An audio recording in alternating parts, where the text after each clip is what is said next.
Welcome to my very first web tutorial. This one is on very basic Photoshop skills and you'll learn how to make your very first mood board in Photoshop. We'll find a template online and use Photoshop guides to create structure for our mood board. Next, we'll create shapes using our guidelines and this will form the ultimate template for our mood board.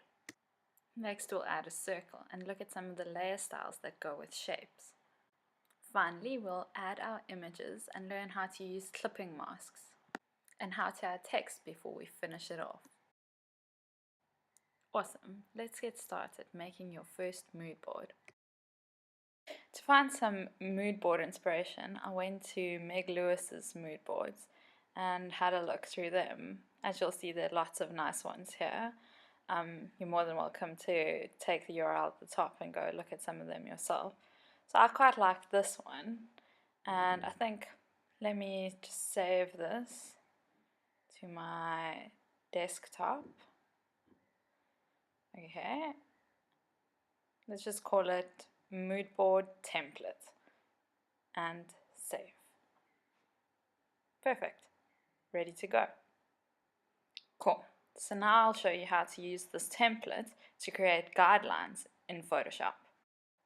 Okay, so here I've opened the template in Photoshop, and what you want to do is kind of zoom in and scroll to where the pictures join.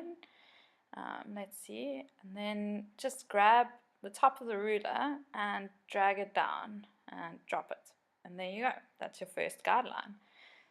Let's just zoom in a bit more and see if it's lined up properly, and grab and drop. Okay, so you can do the same on your template, but I'm just going to fast forward now to where I've completed the whole template's guidelines.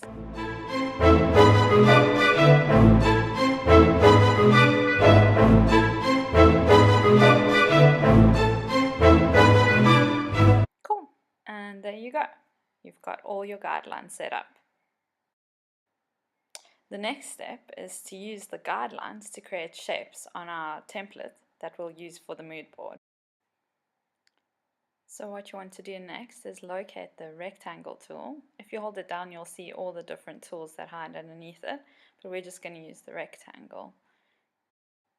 Once again, I'm just zooming in so I have a nice clear view of what's going on, and to create the rectangle you just drag it over the space. Now you don't need to worry about matching it exactly because we have the guidelines. So just press Ctrl T and then you can grab these little squares and drag them out and they'll stick to the guides. Perfect. So now the borders will just stick by themselves. You don't need guides there. And there you go. So let's make another one. Just move across and then obviously press Enter on the previous one and then create the rectangle by dragging it across. There we go. Control or Command depending on what computer you're using, and T to get these little squares. There we go, just check all the edges, scroll down, do the bottom one, and there we go. And if you want to change the color, then just press Enter. You'll see the tool settings here, and then we're just going to change it to gray. Once again, I won't make you watch me do this, so let's fast forward to the end.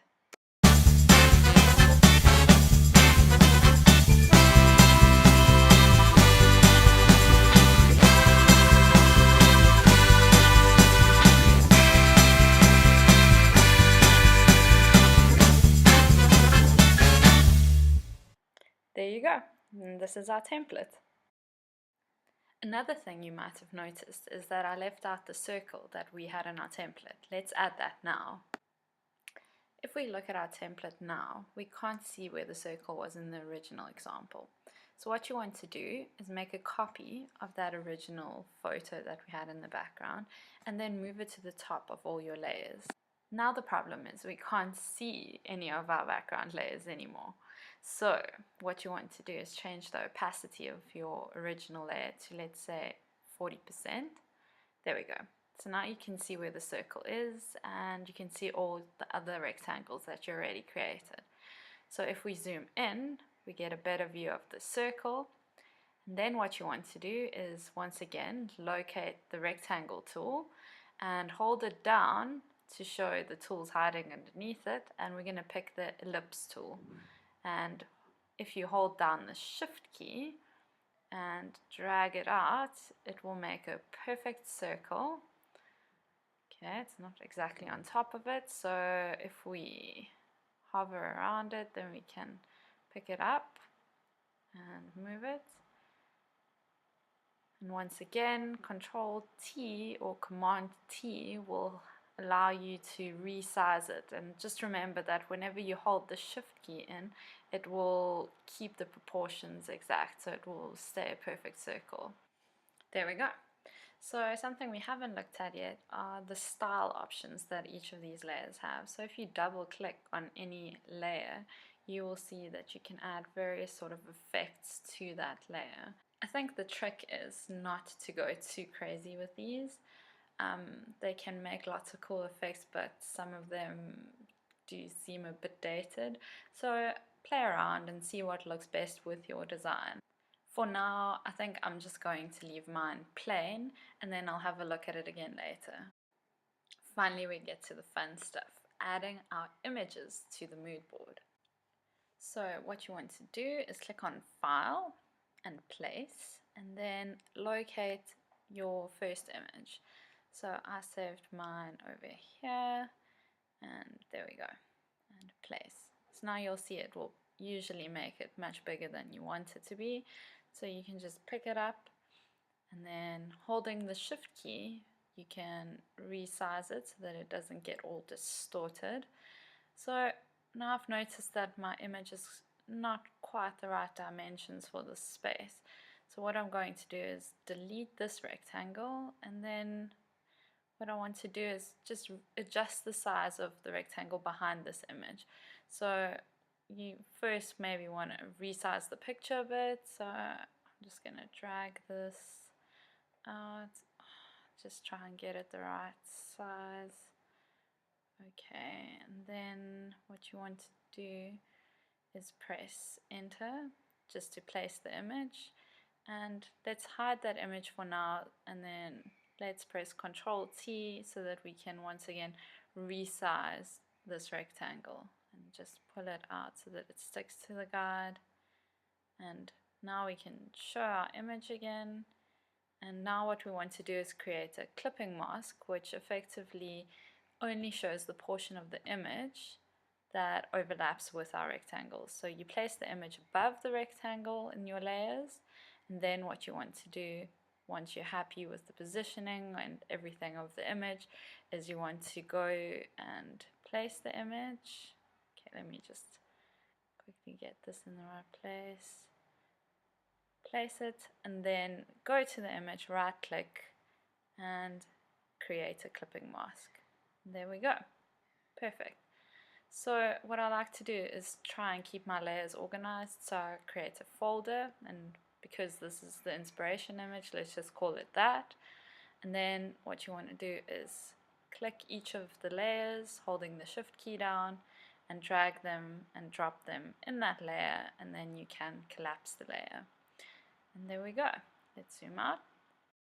I'm going to go ahead and add some more pictures, and you can do the same on yours, and then let's meet up on the other side.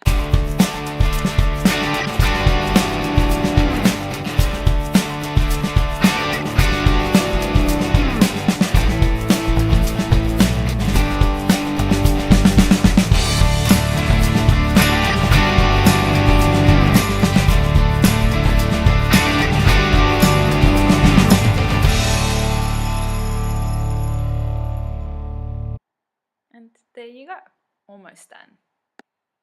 Let's add some text to give it some more character. As you can see, I left this one rectangle open. I want to add my text here.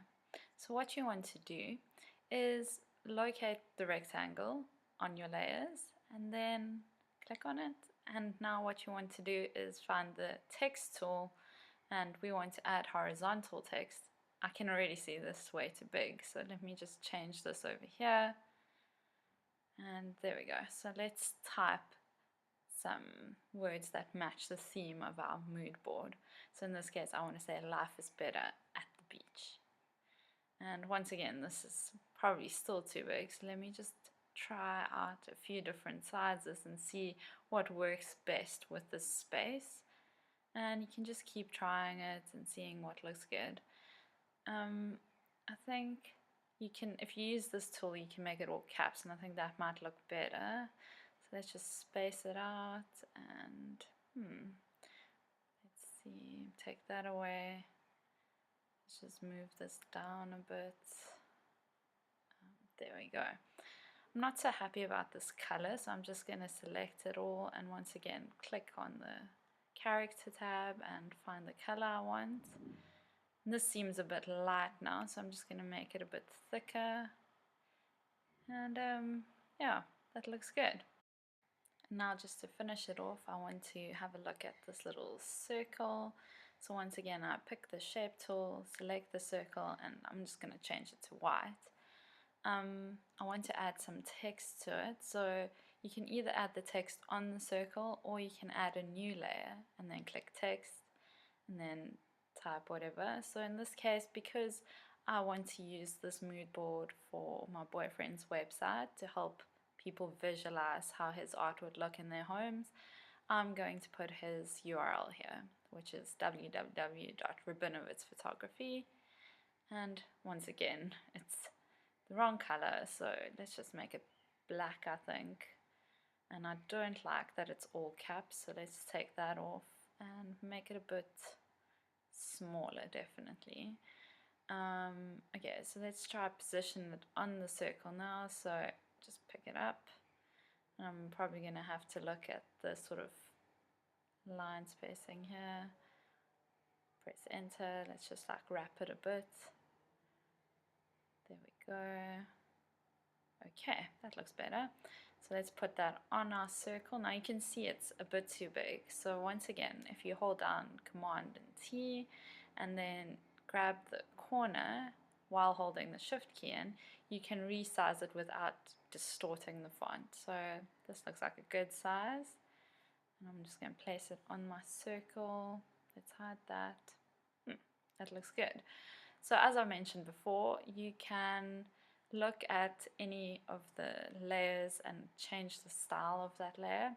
So let's double click on the circle, and I think I'm just going to add a drop shadow here, nice and simple, and press OK, and there we go. And that is my mood board.